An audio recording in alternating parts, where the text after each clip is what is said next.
Précédemment dans Je me suis marié à un serpent, à cause de mon père spirituel. Eberechi, âgé de 28 ans, s'était marié à un homme de sa communauté sans savoir qu'en fond, ce dernier cachait bien des mystères. Ce qui la choqua lorsqu'elle découvrit le totem de son mari qui était dans une pièce interdite. Cela déclencha une guerre obscure contre sa vie. Mais elle se retrouvait à l'hôpital, à l'abri du danger. Mais sa sécurité ne dura pas longtemps. Voilà la partie 2. Le pasteur Sen alla de l'hôpital, où Eberechi était et lui disait ses propos. Rappelle-toi bien que tu as dit que c'est la mort qui vous séparera. Le soir, elle était en train de dormir, quand un serpent géant apparut dans les couloirs de l'hôpital. Personne ne pouvait le voir dans l'hôpital, car spirituellement, il n'avait pas le discernement. Alors la bête rampa jusqu'à la porte de la chambre où est Eberechi. Il rentra à l'intérieur, et en ouvrant sa large bouche pour l'avaler, Ebrechi dormait, mais se titillait dans son rêve sur le lit, et tout à coup le serpent fut frappé à la tête par une épée. C'était un ange qui était apparu armé de l'épée de la justice. Ce dernier s'écroula au sol, rétrécit, et disparut dans la nature. L'ange posa sa main sur le front d'Eberechi, la sourit, et puis s'en alla. Le matin, elle se réveilla en pleine forme, et prit la décision de rentrer à la maison chez ses parents. En rentrant chez ses parents, il y avait un homme adossé sur une voiture. C'était Chike, qui attendait impatiemment la venue de sa femme.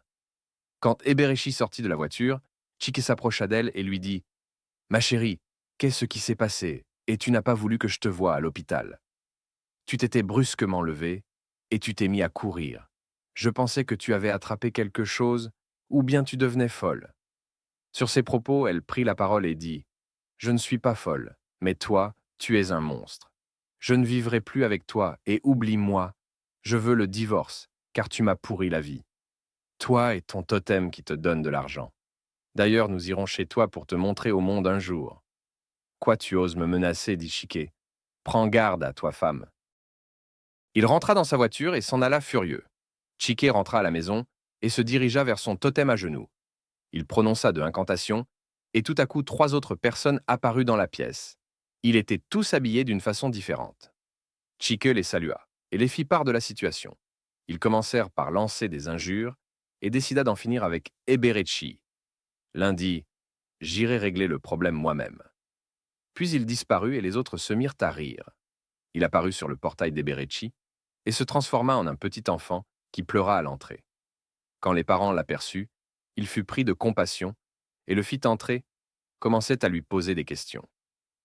Mais l'enfant ne répondit rien, et ce dernier fixait des yeux Eberechi.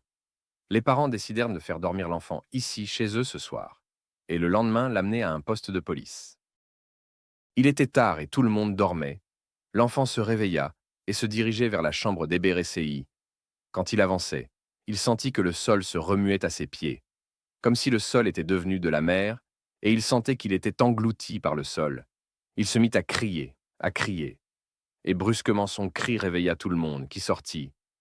Il était au sol, se roula sur lui, et criait, se transforma en adulte, et tout le monde fut stupéfait. Il criait, et cela motiva les parents qui priaient avec leur fille. Un feu ardent consuma ce dernier qui s'en alla. Le sorcier apparut chez ses amis, et tout son corps était calciné, et il sentait le brûler. Il avait du mal à parler et à respirer. Puis, s'éteignait devant eux. Les 2 autres prirent peur et parla violemment. « Ashike, où tu nous as envoyés? Tu veux notre mort. » Il dit « Mais je ne savais pas qu'elle était si puissante. » Bon, les 2 parmi eux s'en alla et atterrit dans la maison. Il rependit une poudre blanche tout autour de la voiture et prononçait des incantations. Puis, en souriant, ils dirent « C'est ton dernier voyage, Eberechi. Tu mourras ce matin. » Il était 9 heures quand Eberechi se leva et se prépara et rentra dans la voiture. Puis s'en alla sur la route. Les 2 esprits apparaissaient au loin pour voir ce qui se passait. Mais elle alla et rentra sans que rien ne lui soit arrivé. Déçue de ce résultat, les 2 se métamorphosa en ses parents. Elle attendait à la maison, tandis que ses vrais parents étaient ligotés et inconscient à l'intérieur. Elle rentra chez elle, sortit de la voiture et en voulant serrer dans ses bras ses parents, ces derniers la repoussa. « Maudite fille, tu as ramené chez nous des malheurs.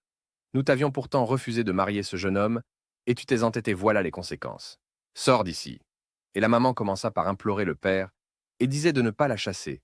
Et Eberechi se mit à pleurer en étant à genoux. Il la traînait au dehors et la jeta, elle était en larmes au portail, et son père ferma la porte. Et le père et la mère se mirent à rire, et se transforma à nouveau en sorcier.